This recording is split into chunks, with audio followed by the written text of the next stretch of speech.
Hello everyone, welcome to NEET पे जीत series at Learnohub. मैं हूं अद्रिज और मेरे साथ आप पढ़ोगे physics for NEET only at learnohub.com, जहां पे आपको मिलेंगे मैथ, फिजिक्स, केमिस्ट्री, बायोलॉजी बिल्कुल फ्री।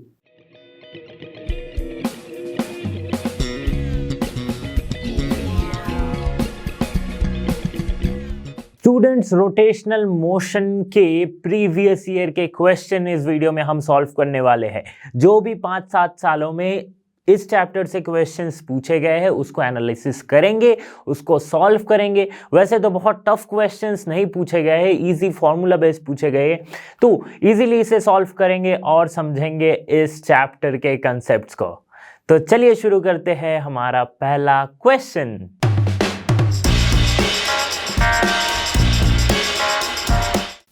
क्वेश्चन नंबर 1 जो कि पूछा गया है 2022 के पेपर में, क्या कह रहा है question? An energy of 484 joule is spent in increasing the speed of flywheel from 60 rpm to 360 rpm। The moment of inertia of the flywheel is. Okay, तो पहले तो एनर्जी दी गई है, ठीक है। एनर्जी आपको क्या दी गई है? 484 जूल, ठीक है। तो जो फ्लाईव्हील है ये पहले घूम रही थी किस एंगुलर स्पीड से? With 60 rpm। अभी उसे स्पीड में चेंज की गई है 360 rpm। तो इसमें जो एनर्जी यूज हुई है वो इतनी है, ठीक है। अभी मोमेंट ऑफ इनर्शिया हमें पता करना है। बहुत ही सिंपल सा फॉर्मूला बेस्ड क्वेश्चन है। देखो, तो पहले एनर्जी क्या होती है रोटेशनल मोशन में? हम जानते हैं क्या? Half I omega square. वही दी गई है कितनी? 484 जूल, ठीक है। तो ओमेगा क्या है?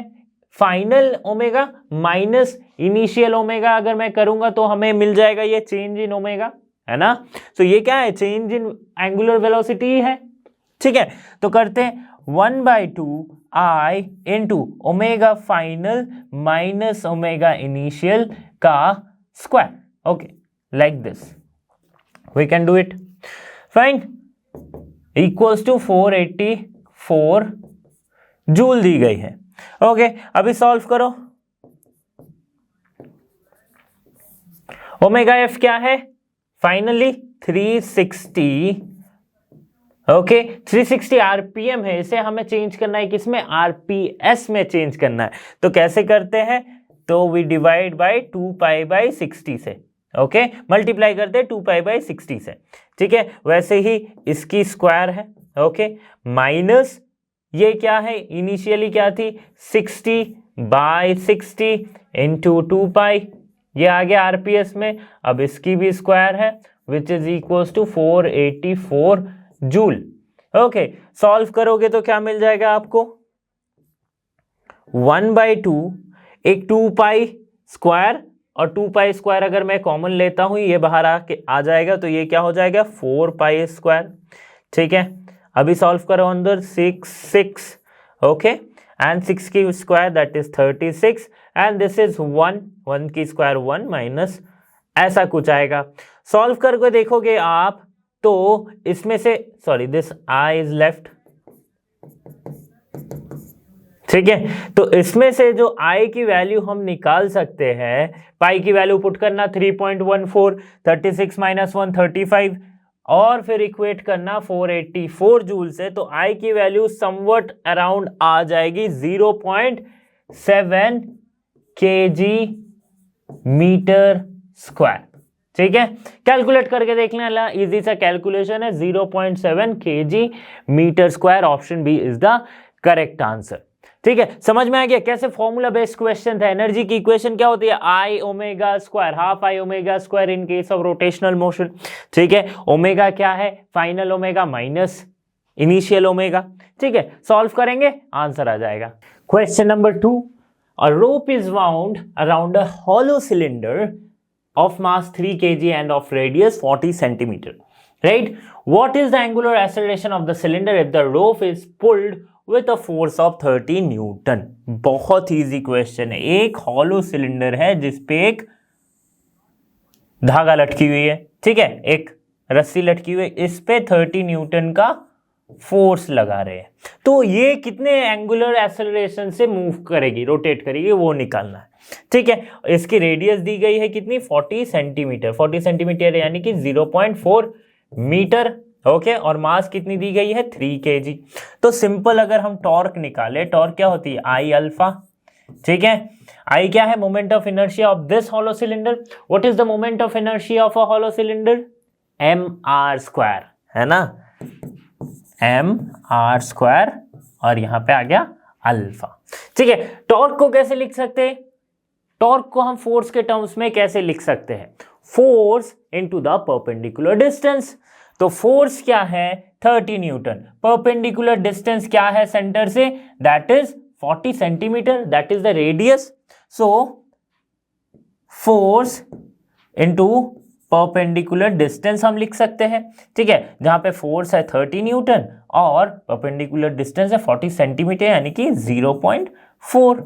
मास कितनी दी गई है 3 kg, रेडियस कितना है r यानी कि 0.4 की स्क्वायर, और अल्फा हमें निकालना है। सॉल्व कर देंगे तो अल्फा आ जाएगा 30 इंटू 0.4 बाई 3 इंटू 0.4 का स्क्वायर, है ना। ये cancel out, this will be 10, we will get around the answer कुछ आ जाएगा 10 by this, okay 25 radian per second square. Solve करके देख लेना, यही आंसर आ जाएगा।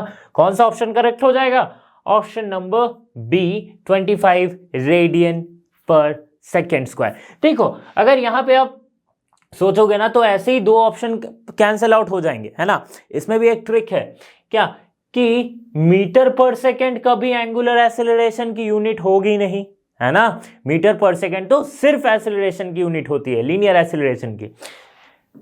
25 मीटर पर सेकेंड, तो यहां पे भी मीटर पर सेकेंड, तो आप समझ लो कि दो ऑप्शन तो ऐसे ही नहीं होंगे। तो आपके पास दो ऑप्शन जो बच गए वो क्या है 0.25 और 25 रेडियन पर सेकेंड।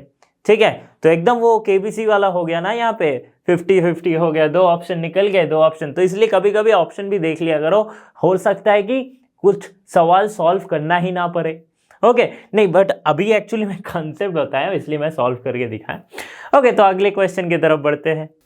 अगला क्वेश्चन क्या कह रहा है, the angular speed of a flywheel moving with a uniform angular acceleration changes from 1200 rpm to 3120 rpm in 16 seconds. The angular acceleration in radian per second square is.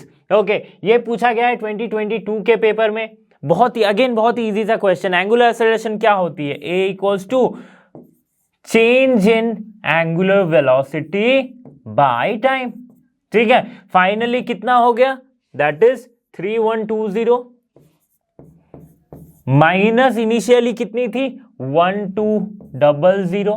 ठीक है, bye 16 seconds, यहां पे दी गई है 16 सेकेंड्स। अच्छा, ये RPM में हमें निकालना है रेडियन पर सेकेंड स्क्वायर में, तो क्या करेंगे हम 2 पाई बाई 60 से मल्टीप्लाई कर देंगे। ठीक है, सॉल्व करके देखो कितना आ जाएगा, सॉल्व करके देखोगे तो आपको मिल जाएगा समथिंग अराउंड 4 पाई। ठीक है, सॉल्व करके देख लेना, 4 pi radian per second square. ठीक है, तो कौन सा आंसर करेक्ट हो जाएगा, ऑप्शन बी हो जाएगा करेक्ट आंसर 4 पाई। बहुत ही इजी सा क्वेश्चन था। ठीक है, बट एक चीज ध्यान में रखनी है कि रेडियन पर सेकेंड स्क्वायर में आपको मांगा है, तो आपको ये जो रेडियन पर मिनट में है उसको सेकेंड में चेंज करना होगा 2 पाई बाई 60 से मल्टीप्लाई करके। ओके, नेक्स्ट क्वेश्चन की तरफ बढ़ते हैं। नेक्स्ट क्वेश्चन पूछा गया है 2022 वाले पेपर में। Two objects of mass 10 kg and 20 kg respectively are connected to the two ends of a rigid rod of length 10 meter with negligible mass. ठीक है, the distance of the center of mass of the system from the 10 kg mass is formula based question. क्या है, दो मास है, एक rod के दो and में लगाई गई है जिसकी डिस्टेंस है 10 मीटर अपार्ट। ठीक है, ये है 10 kg वाली मास, ये है 20 kg वाली मास। ठीक है, सेंटर ऑफ मास कहीं इस अलोंग अप्लाई करे रहेगा सेंटर ऑफ मास इसकी। ओके, तो distance from the centre of मास निकालने का है, कैसे निकालते हैं, एक्ससीएम। इसकी फॉर्मूला क्या है, x1 m1 प्लस m2 और x2 m2 bye m1 plus m2, put कर दो फॉर्मूला। अच्छा, इसको हम मान लेते 0 0, इसको हम मान लेते क्या 10, 0, ठीक है, कोऑर्डिनेट्स इसकी मान ले रहे हैं। ओके, तो क्या हो जाएगी, x1 is 0, mass 10 kg, plus x2 क्या है 10, मास कितनी है 20, m1 प्लस m2 10 प्लस 20 यानी कि 30, सो विच विल कम अलाउ 200/30, इसका मतलब है 20/3 मीटर। देख लो कौन सा आंसर मैच कर रहा है, ऑप्शन बी मैच कर रहा है, तुरंत टिक लगाना है। ओके, तो इजी सा क्वेश्चन था, फॉर्मूला बेस्ड क्वेश्चन था। नेक्स्ट क्वेश्चन की तरफ बढ़ते हैं। Next question, from a circular ring of mass m and radius r and r corresponding to 90 degree sector is removed. The moment of inertia of the remaining part of the ring about an axis passing through the center of the ring and perpendicular to the plane of the ring is k times mr square. Then the value of k is, बहुत ही simple सा question है। क्या कहा गया है कि एक डिस्क है, ठीक है, इसकी जो सेंटर ऑफ लाइक एक्सिस है, ये जो एक्सिस है, इससे क्या हो जाएगी, मोमेंट ऑफ इनर्शिया हमें क्या पता है, mr स्क्वायर होती है, ठीक है। अभी क्या हो रही है कि इससे ये एक सेक्टर मेकिंग 90 डिग्री इसे रिमूव कर दिया गया, ठीक है। तो अगर हर सेक्टर में मास इक्वल है तो अभी कितनी मास रिमूव हो गई, तो m/4 मास रिमूव्ड हो गई, ठीक है। 1/4 1/4 1/4 सारे करके चारों इक्वल पार्ट्स में डिवाइडेड है, तो m/4 मास रिमूव्ड हो गई। बचा कितना हमारे पास, तो 3m/4 बचा है। इस बचे हुए मास की मोमेंट ऑफ इनर्शिया क्या है, तो पहले मोमेंट ऑफ इनर्शिया क्या थी, mr स्क्वायर, ठीक है। अभी जो बचा हुआ मास है, सपोज आई डैश उसे कंसिडर करते हैं उसकी मोमेंट ऑफ इनर्शिया को, तो बचा हुआ मास कितना है, 3m/4 इंटू आर स्क्वायर, ठीक है। अभी देखो कि कहा गया है कि जो अभी की मोमेंट ऑफ इनर्शिया है वो k टाइम्स है पहले की moment of inertia mr square से। तो पहले की मोमेंट ऑफ इनर्शिया क्या है, 3/4, ये mr square is i, so we can write 3/4i। अभी बताओ k की वैल्यू क्या आ गई, 3/4, है ना, k टाइम्स mr स्क्वायर, तो mr स्क्वायर क्या है, i ही तो है, सो 3/4 would be the correct answer. बड़ा इजी सा क्वेश्चन था, है कि नहीं। बस कंसीडर करना है कि ये डिस्क में इक्वली मास क्या है, डिवाइडेड है। तो अगर 90 डिग्री का सेक्टर एक रिमूव हुआ, मीन्स एक क्वाड्रेंट रिमूव हो गया, है ना। तो एक क्वाड्रेंट यानी कि 1/4 रिमूव हो गया, ठीक है। मास का 1/4, जितना बचा उसका मोमेंट ऑफ इनर्शिया निकालो, सबट्रैक्ट करो, मिल जाएगा। तो आगे बढ़ते हैं। क्वेश्चन नंबर 6 जो कि पूछा गया है 2021 के पेपर में। ओके, क्या कह रहा है, a uniform rod of length 200 centimeter and mass 500 gram is balanced on a wedge placed at 40 centimeter mark. Okay, a mass of 2 kg is suspended from the rod at 20 centimeter and another mass, no unknown mass m is suspended from the rod at 160 centimeter mark. Okay, as shown in the figure, find the value of m such that the rod is in equilibrium. तो ये वो rod है जिसकी मास क्या है, 0.5 kg, क्योंकि ये 500 ग्राम है, ओके। और इससे दो मास लटके हुए और एक वेज है यहाँ पे। तो हमें निकालना क्या है, इसकी मास निकालनी है। कैसे निकालेंगे, सिंपल सा आंसर है, जहां पे वेज दिख जाए ऐसा तो उसमें हम प्रिंसिपल ऑफ मोमेंट्स लगा देंगे। क्या होती है principle of moments, moment clockwise में कितना है, is equals to the moment anti clockwise, ठीक है।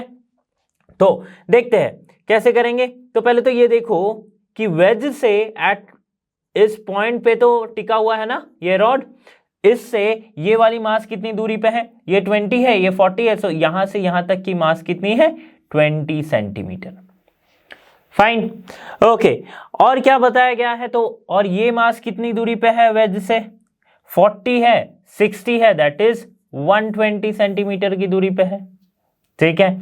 और क्या है, इस रॉड की भी मास है, तो इस रॉड की जो मास है that is the centre of मास, वो किस तरफ होगा, 0.5 kg।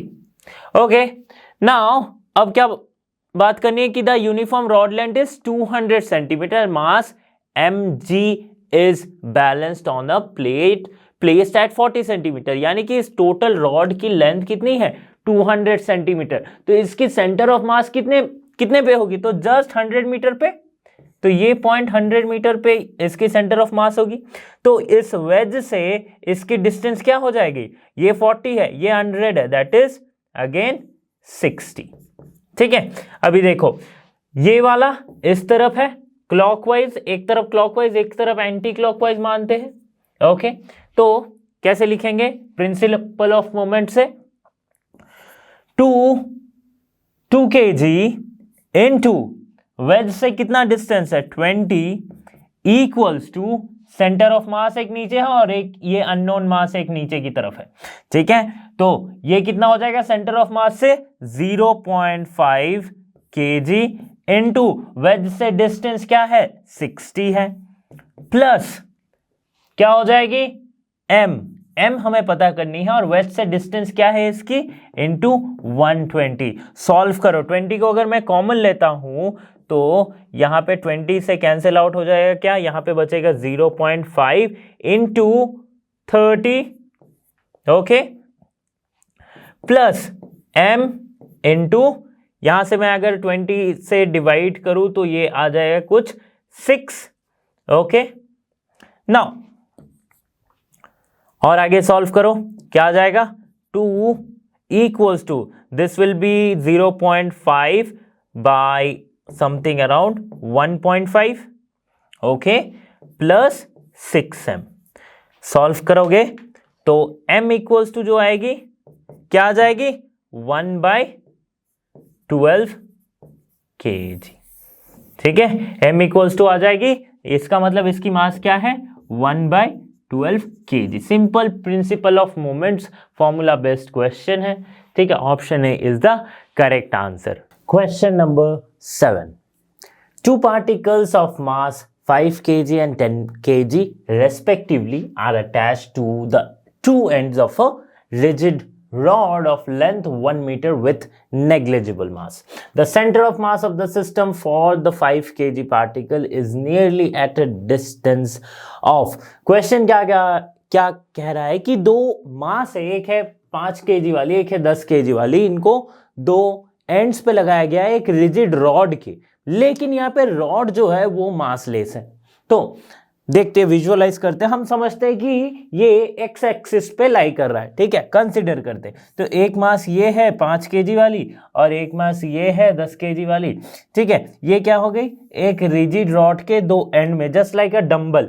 ठीक है, बट इस रॉड की जो लेंथ है ये क्या दी गई है 1 मीटर की, ओके, और इसकी जो वेट है वो क्या है, नेग्लिजिबल है। ठीक है, तो अभी देखो 1 मीटर की लेंथ है, यानी कि कितनी सेंटीमीटर हो जाएगी, दैट इज 1 मीटर यानी कि 100 सेंटीमीटर लिख सकते हैं।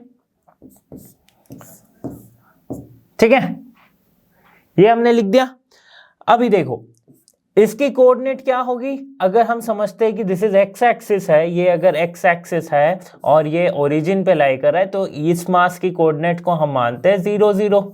ठीक है, इस मास की कोऑर्डिनेट क्या हो जाएगी 10, 0 है ना, 10 सेंटीमीटर, सॉरी 100, 0, ये क्या हो जाएगा 100 सेंटीमीटर अपार्ट है, सो 100, 0। ओके, तो इसकी जो सेंटर ऑफ मास होगी वो अलोंग कुछ इस पॉइंट पे लाई करेगी, है ना, थोड़ा सा वो बड़े वाले मास के तरफ शिफ्टेड होगी, सो इसे हम मानते हैं x, 0। तो हमें निकालना है कि इसकी पोजीशन ऑफ सेंटर ऑफ मास क्या होगी। बहुत ही सिंपल सा ट्रिक है, x ऑफ सेंटर ऑफ मास हम कैसे निकालते हैं, m1 x1 plus m2 x2 bye m1 plus m2। ठीक है, सॉल्व करो, m1 क्या है 5, x1 क्या है 0, प्लस m2 क्या है, m2 है 10 and x2 is 100। by m1 plus m2 that is 15. So we will get 1000 by 15 जो कि आएगा कुछ 66.66 सेंटीमीटर विच इज अप्रोक्सीमेटली हम उसे 67 सेंटीमीटर लिख सकते हैं। तो कौन सा आंसर करेक्ट हो जाएगा? Option B is the correct answer. Simple सा फॉर्मूला। एक चीज नोटिस करना कि इस चैप्टर से जितने भी क्वेश्चन पूछे गए हैं पिछले कुछ सालों में मैक्सिमम क्वेश्चन सेंटर ऑफ मास के ही है ना। तो सेंटर ऑफ मास के कंसेप्ट को समझना और अच्छे से समझना बहुत इंपॉर्टेंट है। Question number 8, find the torque about the origin when the force is 3 j cap newton and acts on a particle whose position vector is 2 k cap meter। तो फोर्स वेक्टर और पोजीशन वेक्टर दी गई है, torque हमें निकालना है। बहुत ही simple है। टॉर्क क्या होती है? टाउ। इसे कैसे लिखते हैं? r cross f। ठीक है। r वेक्टर क्या है? r वेक्टर है 2 k cap cross f vector क्या दी गई है? 3 j कैप। सिंपल सा है, 2 इंटू 3 6 और k cap cross j cap. ये क्या होगा? ये क्या होता है? Minus i cap. तो माइनस 6 i कैप क्या हो जाएगा? Newton metre. ठीक है। ये न्यूटन मीटर क्या होती है? टॉर्क की यूनिट होती है। तो माइनस 6 i कैप आ गया, आंसर टिक कर दो। ठीक है। तो माइनस 6 i कैप और 6 i कैप दो ऑप्शन दिए गए। कभी कभी कंफ्यूजन हो जाता है, उस कंफ्यूजन को दूर करते हैं। तो देखो, जब यूनिट वेक्टर्स का क्रॉस प्रोडक्ट होता है ना, तो आई कैप, इसको याद कैसे रखेंगे? एक साइकिल जैसा याद रखो, आई जे और के है। ठीक है। ये साइकिल है। तो आई कैप क्रॉस जे कैप होगा। कोई भी दो अगर होंगे तो उसके ऑपोजिट वाला उसका आंसर होगा। ठीक है। जैसे आई क्रॉस जे हुआ तो इसके ऑपोजिट वाला क्या है? के। सो आई कैप क्रॉस जे कैप, ये क्या हो जाएगा? के कैप। ठीक है। वैसे ही जे कैप क्रॉस के कैप क्या हो जाएगा?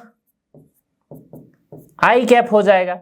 लेकिन ये तो साइकिल जैसा घूम रहा है। अगर साइकिल को उल्टा घुमाते हैं, ठीक है, तो अगर उल्टा घूमे तो क्या होता है कि जैसे आई कैप क्रॉस के कैप, ठीक है, और इसमें एक और लिख देते हैं के cross I.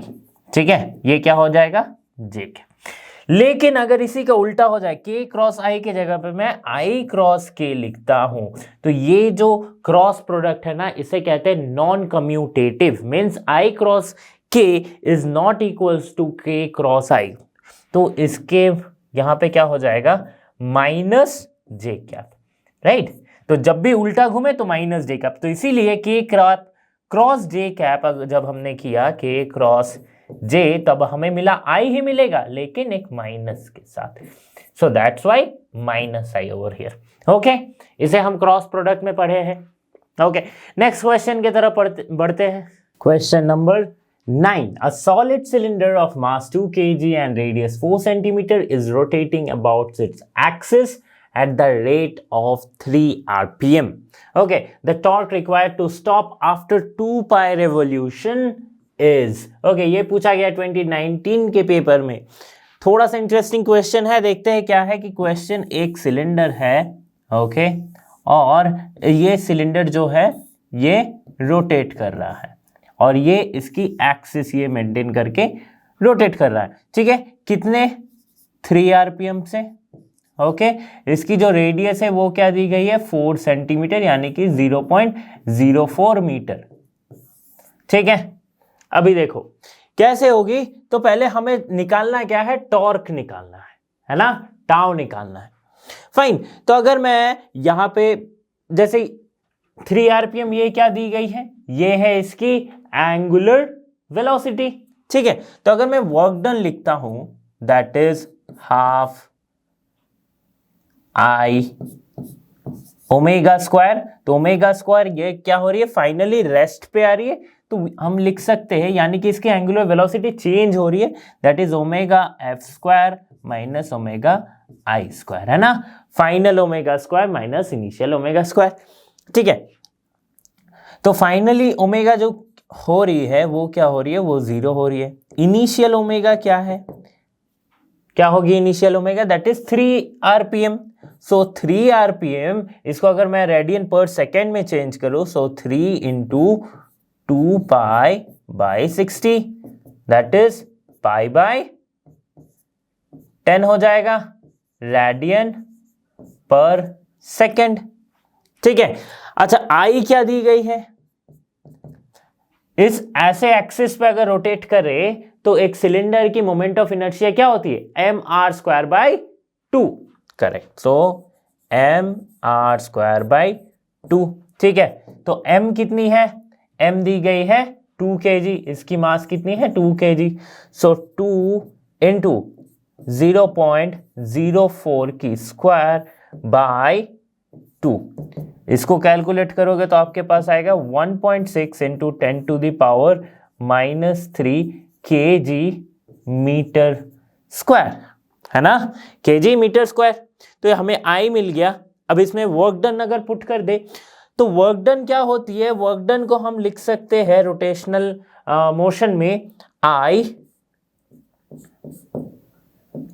Omega square by 2, है ना, 1/2 I ओमेगा स्क्वायर, ठीक है, इक्वल्स टू टाउ थीटा, है ना।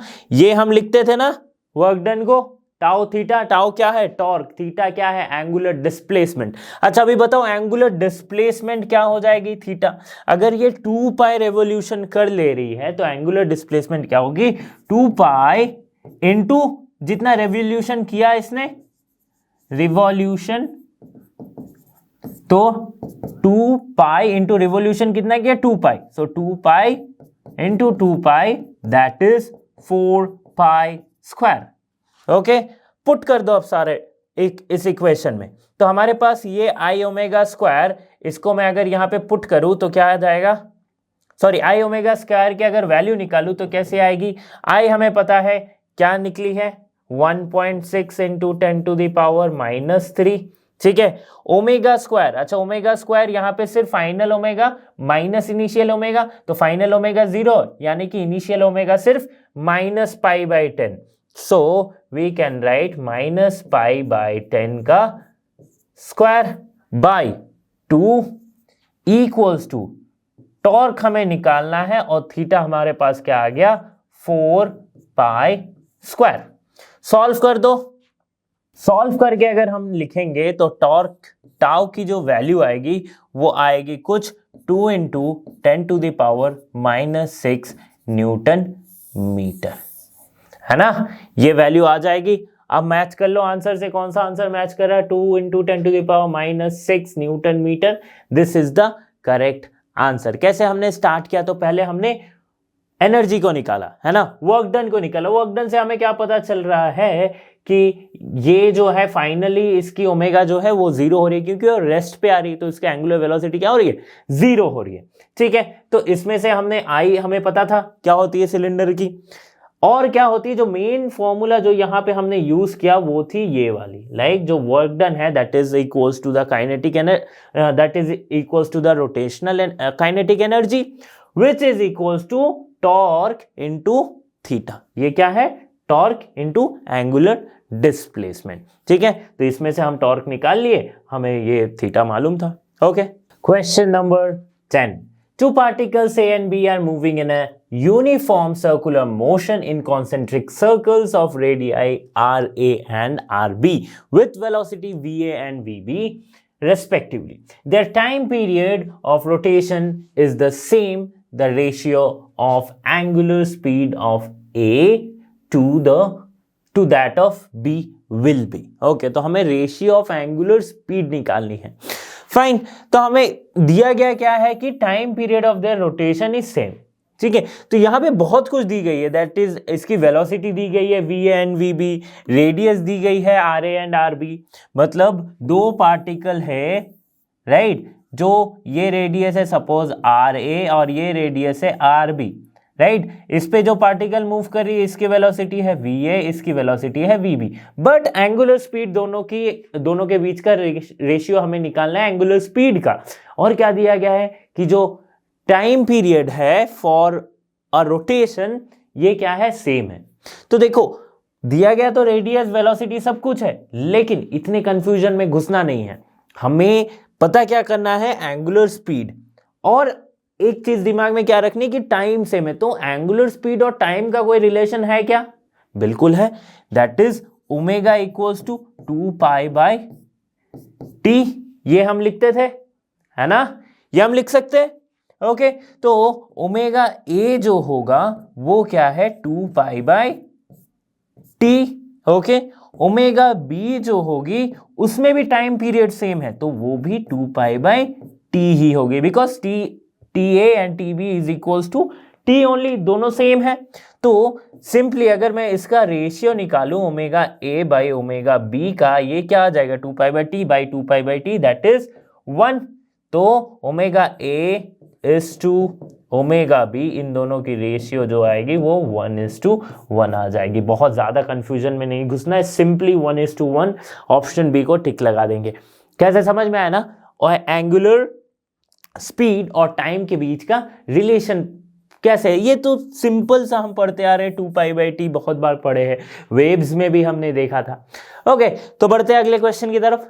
Question number 11, a disc of radius 2 metre and mass 100 kg rolls on a horizontal floor. Its center of mass has a speed of 20 cm/second. How much work is needed to stop it? Right, तो एक disc क्या हो रही है, role हो रही है। अच्छा, रोलिंग मतलब क्या होती है, इसमें ट्रांसलेशनल मोशन भी है और रोटेशनल मोशन भी है, राइट। तो जितनी वर्क डन हमें चाहिए होगी इस बॉडी को रोकने के लिए, वो क्या होगी, इसके काइनेटिक एनर्जी के चेंज के बराबर होगी, राइट। वही तो होती है work done, change in kinetic energy, ठीक है। तो final kinetic energy minus initial, या फिर दोनों के initial kinetic energy final kinetic energy के बीच का डिफरेंस, ठीक है। तो उससे अगर फाइनली काइनेटिक एनर्जी देखो तो क्या होगी, फाइनल काइनेटिक एनर्जी वो हो जाएगी 0, क्योंकि फाइनली ये स्टॉप हो रही है, रुक रही है ना, तो वेलोसिटी इसकी 0 हो रही है, तो फाइनल काइनेटिक एनर्जी हो जाएगी 0। इनिशियल काइनेटिक एनर्जी जो हम निकालेंगे वही इसका वर्क डन हो जाएगा, ठीक है। तो इनिशियल काइनेटिक एनर्जी में एक ट्रांसलेशनल काइनेटिक एनर्जी होगी और एक हो जाएगी रोटेशनल काइनेटिक एनर्जी, ठीक है। Translational plus rotational. Translation kinetic energy of the disc कितने हाफ mv², ठीक है। रोटेशनल काइनेटिक एनर्जी क्या होती है, हाफ I ω², ठीक है। अभी देखो I की बात आ गई, तो एक डिस्क है, ये क्या हो रही है, मूव कर रही है, ठीक है। अच्छा, एक डिस्क अगर एक एक्सिस को, इस एक्सिस को मेंटेन करके अगर मूव कर रही है, इस एक्सिस के अलोंग अगर रोटेट कर रही है, तो इसकी मोमेंट ऑफ इनर्शिया क्या हो जाएगी, I = mr²/2, ठीक है। तो पुट कर देंगे यहाँ पे, half mv² plus half into mr²/2 into omega के जगह पे हम v/r लिख सकते हैं, क्योंकि ओमेगा हमें पता नहीं है बट v पता है, तो v/r का होल स्क्वायर। सॉल्व करो, फिर से क्या आ जाएगा, हाफ mv² प्लस 1/4 mv², क्योंकि ये r² और यहाँ पे एक r² आएगा जो कैंसिल आउट हो जाएगा, है ना। We can write it. So half mv², which is equals to 3/4 mv²। Solve करो, पुट करो, आंसर क्या पुट करो, वैल्यूज क्या आ जाएगा, 3/4, मास क्या है 100, वेलोसिटी क्या है 20 cm/s, मीटर पर सेकेंड में चेंज करेंगे, दैट इज 20 × 10⁻²। सॉल्व करके देख लो, आंसर जो आएगा 3 joule will be the correct answer. So कौन सा आंसर करेक्ट हो जाएगा, option C 3 joule is the correct answer. Question number 12 पूछा गया है पेपर 2018 में, a solid sphere is in rolling motion. In rolling motion a body possesses translation kinetic energy as well as rotational kinetic energy, right, simultaneously. The ratio kt is to kt plus kr for the sphere is। Simple सा question है कि एक sphere है, ठीक है, कोई ball आप समझ लो, ये क्या हो रही है, ये मूव कर रही है, रोटेट कर रही है, ठीक है। तो अभी क्या कहा गया है कि जब भी रोलिंग मोशन हो रहा है तो काइनेटिक एनर्जी क्या होती है, एक ट्रांसलेशन काइनेटिक एनर्जी होती है और एक रोटेशनल काइनेटिक एनर्जी होती है। तो यहां पे KT यानी कि ट्रांसलेशनल काइनेटिक एनर्जी का रेशियो मांगा है like this, KT plus KR। तो यहां पे KT क्या है, ट्रांसलेशन काइनेटिक एनर्जी, KR क्या है, रोटेशनल काइनेटिक एनर्जी। सिंपल सी बात है। तो पहले काइनेटिक एनर्जी ट्रांसलेशन निकालो, क्या हो जाएगा, हाफ mv²। बहुत बढ़िया। KR निकालो रोटेशन का, क्या होता है, हाफ I ओमेगा²। अब ओमेगा तो बोलोगे कि पता है नहीं, तो पता कर लेते हैं यार। हाफ ओमेगा को कैसे लिखेंगे, ओमेगा को लिखेंगे V/R, है ना। हो गया, V के टर्म्स में आ गया, अब हो जाएगा डिवाइड, ठीक है। I क्या हो जाएगा, moment of inertia of a sphere. जब वो रोटेट कर रहा है तो उसकी मोमेंट ऑफ इनर्शिया क्या होती है, 2/5 mr²। पुट कर दो, क्या आ जाएगा, 1/2 into 2/5 mr² into v²/r²। r² will cancel out, 2 will cancel out, जो बचेगा वो क्या है, 1/5 mv²। तो एक आया 1/2 mv², एक आया 1/5 mv²। ओके, तो रेशियो क्या पूछा है, KT प्लस KR। सॉल्व करते, KT क्या आया हमारे पास, half mv², KT plus KR, KT क्या है, हाफ mv² प्लस 1/5 mv²। तो 1/5 1/2 प्लस 1/5 mv²। सॉल्व कर लो, कितना आ जाएगा, यहां पे सॉल्व कर रहा हूं मैं। तो 1/2 bye this will come something as 7/10। कितना आ जाएगा, this will be 5/7। mv² cancel हो गया, तो 5/7 आ गया इसका आंसर, 5/7। देख लो कौन सा आंसर मैच कर रहा है, 5/7, that is 5:7। Option B is the correct answer. बहुत ही सिंपल सा क्वेश्चन था, इसमें कुछ ट्रिक लगना ही नहीं था, एकदम फॉर्मूला बेस्ड क्वेश्चन है। बस याद इतना रखना है कि स्फीयर का मोमेंट ऑफ इनर्शिया क्या होता है, 2/5 mr²। तो स्टूडेंट्स, इस वीडियो में हमने सॉल्व किए प्रीवियस 5-6 साल के questions from the chapter of rotational motion, ठीक है। तो अगर आप इस चैप्टर को देखोगे तो इसमें जो मैक्सिमम क्वेश्चन थे जो पूछे गए वो सेंटर ऑफ मास या फिर टॉर्क से रिलेटेड पूछे गए। बहुत ज़्यादा कॉम्प्लिकेटेड क्वेश्चंस पूछे नहीं गए हैं। ओके, तो इसीलिए थोड़े बहुत अगर आप इसको प्रिपेयर करोगे, साथ साथ कुछ प्रॉब्लम सॉल्व करोगे, तो ये बहुत चैप्टर ईजी होने वाला है। तो जो कि हम लर्नो हब में ऑलरेडी कर रहे हैं। तो बने रहिए लर्नो हब के साथ, क्योंकि लर्नो हब फ्री है पर बेस्ट है। So thanks for being here, have a great day.